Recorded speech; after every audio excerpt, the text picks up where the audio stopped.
A warm welcome to Business Daily right here on Trust Television. I am Yusuf Akugu. Let's take our business top stories.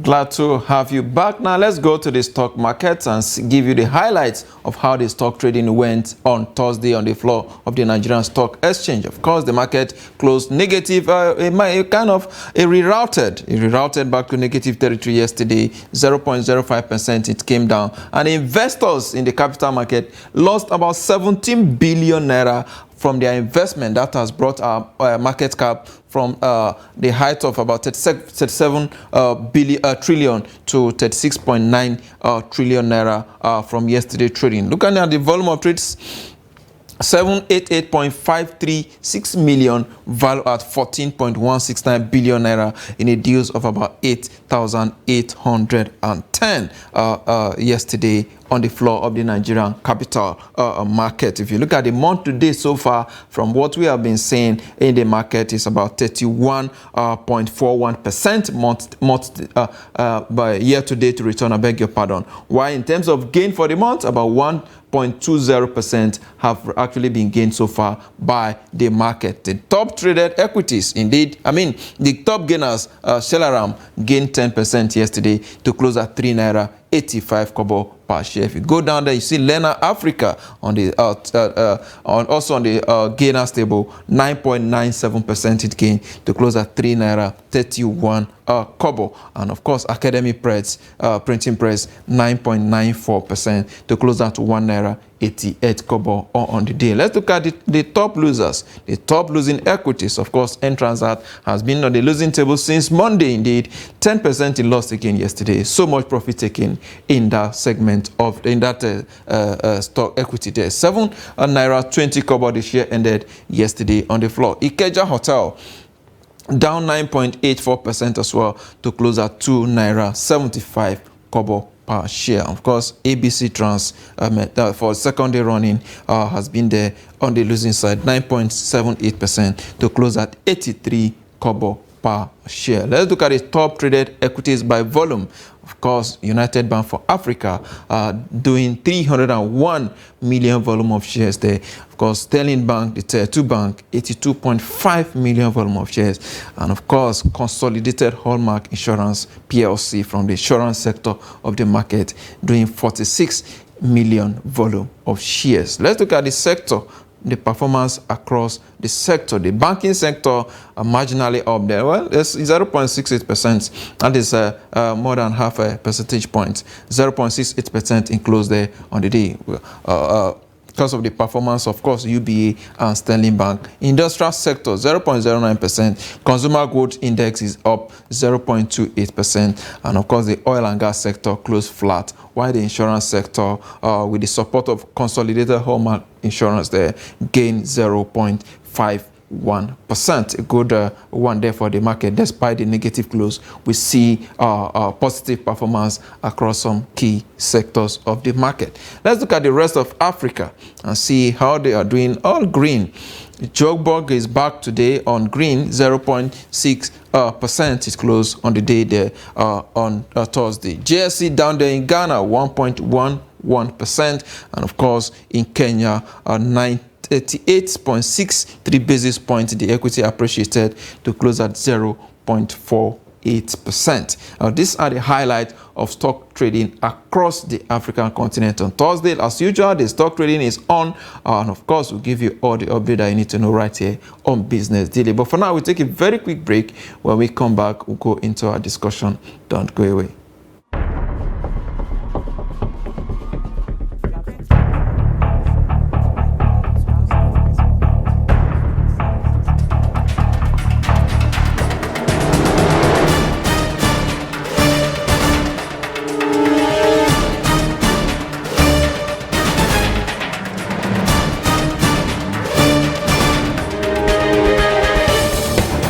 That's correct. You could see that.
Glad to have you back. It's the Business Daily right here on Trust Television. Now we go into our discussion. We're looking at Nigerian Forex crisis. How can this issue be addressed? There seems to be no end in sight with regards to the Forex management in Nigeria. And I have joining me virtually now from here, from Abuja here, Mr. Wilson Agaba. He's a financial analyst. Good morning, Mr. Wilson. Good morning, Agogo, and how are you doing today? Very well. Good to see you again this morning. Nigeria Forex situation seems to be unabated. There seems to be quite a whole lot of challenges in that sector. Government is doing everything humanly possible. There seems to be no way out as it is right now. What do you make of the situation? They're actually doing everything humanly possible. That's the place I want us to start from. It is not everything humanly possible. I have continued to maintain this stand that you cannot improve the exchange rate situation unless we begin to produce. So if you really wanted to address the issue, the first thing you want to look at is what are the items that we import and what can we do to substitute those imports at home here. You start from there. It's going to take a long time. There is no magic wand that anyone can just swing and change things. You have to build it. It's like building a house. You start from the foundation. So the important thing is to start by increasing local production, reducing exports, and then maybe, hopefully, you can also begin to export. Like I told you, it's a simple mathematics. It's a simple economic situation. All right. When the demand for a currency is high, and the supply is low, the price will go up. All right, so Mr. Wilson. The government have been doing, I have not seen where they have improved the supply of USD. All right, Mr. Wilson, if you listen to the Minister of Finance and, of course, the coordinating Minister of the Economy, Mr. Wale Edu, he did say that Nigerians are not really tapping from domiciliary accounts across various banks, that we have so much Forex in those accounts that are not being utilized. It's not a matter of not being utilized. People are hedging their loss by buying Forex from the market and storing it in their domiciliary account. It's not as if those people have earned from foreign exchange, like they have exported items and earned those money and left it in their foreign account, in their domiciliary account. That's not what is happening. We are on the street and we see what is happening. People take their naira to the market to buy a dollar and go and keep in their domiciliary account because they feel that the naira is losing so much value in such a short time that if they do not find a way to hedge their money, they are going to lose it.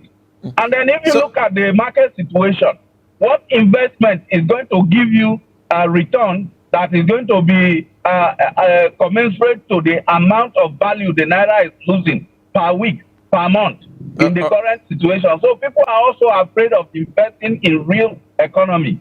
So what they are doing is to put their money in dollar and put it in a bank account. So Mr. What is Wilson, staying in the domiciliary account is what has been mopped up from the local market.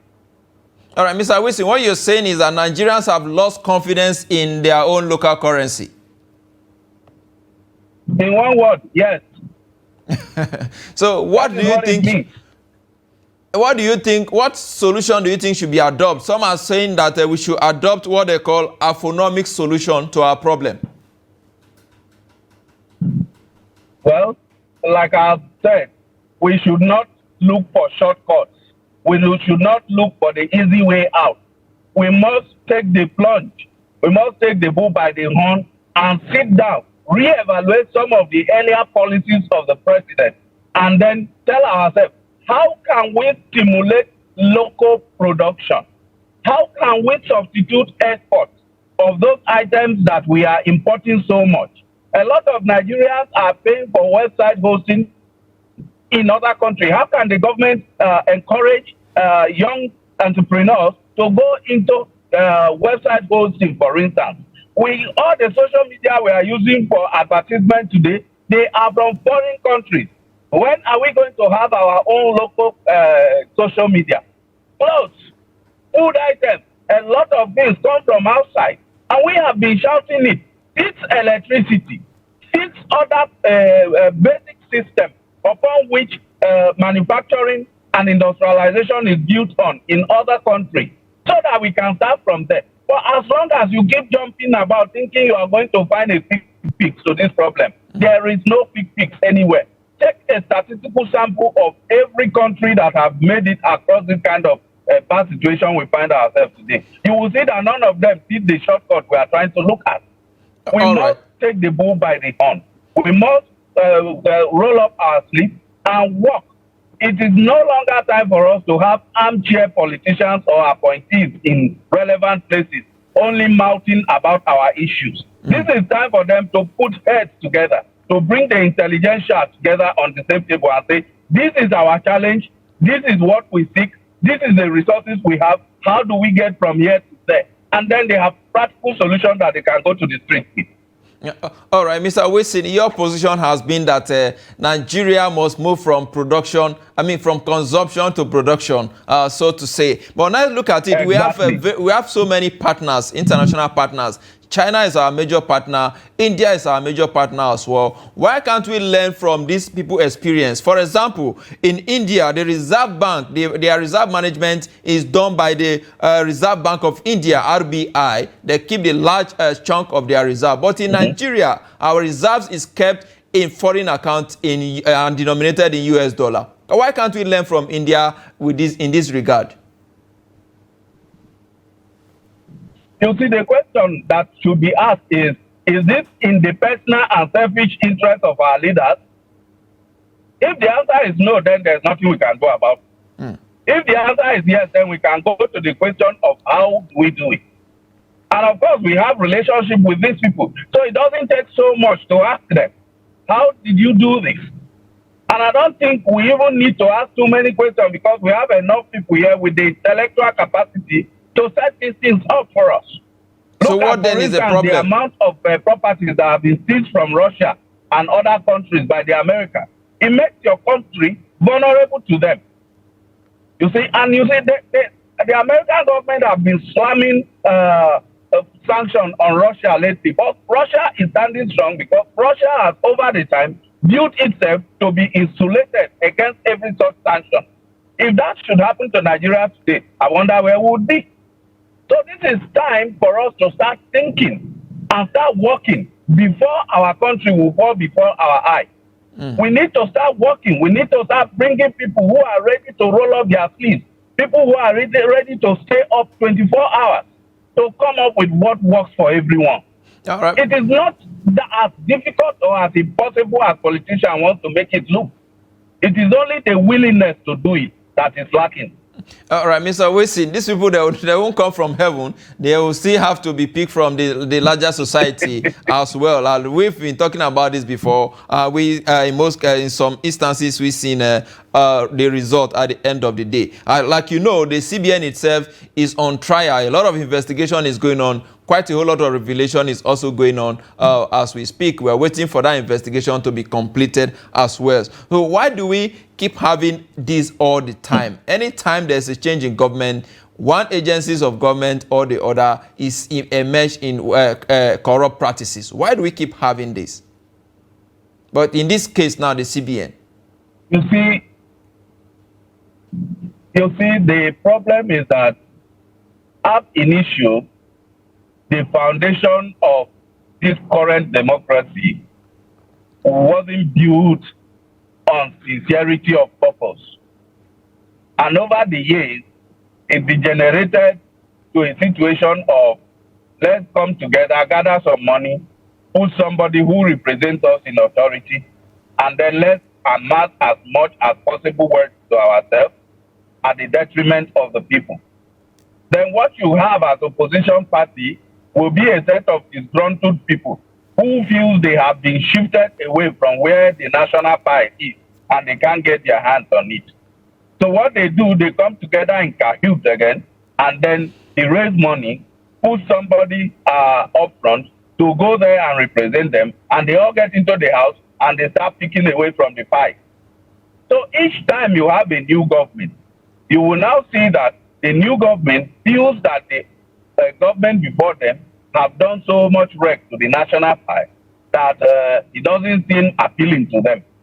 And then you see that witch hunting, they chase each other, they do the drama. Plus also, all these stories they tell us is to also distract the masses away from their own inefficiency and lack of preparedness for the job they have picked up. So these are the two basic reasons why we keep having these things. If not, it's not so difficult for us to fix the system. It is not so difficult for us to fix the judiciary. We have so many laws that are porous and allow people who are suspect of criminal activities to slip away. We have people who have been jailed and they have used technicalities to get them out of jail. All right, Mr. Wilson. These are things we can easily fix.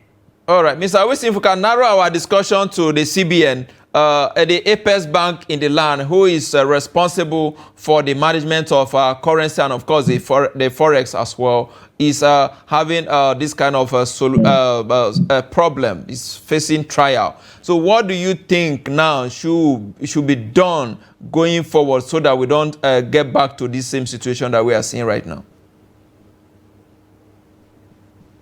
Do you remember a former CBN governor in person of Sanusi Lamido? Do you remember how he left the office? It was allegation of this was paid, this was not paid. Sanusi did this and did that. Did anybody get to the bottom of it? The answer is no. We now have a feeling. A lot of things are done there, and we know that the former president was in the capacity to give approval on several things. Will we get to the bottom of this? You will see, you are in the media, you and I will still have a conversation in the future. And you will see that this investigation will not be completed, the outcome will not be published, and nobody will be punished. What I'm saying in essence is that if you want to stop these kind of things from happening in the future, we must make sure that people who err are punished commensurately. If we don't have the adequate laws, we should push for such laws. And if this turns out to be mere allegation, then somebody should be punished for defaming another person's character, so that the Nigerian people will not be used to play games of politics.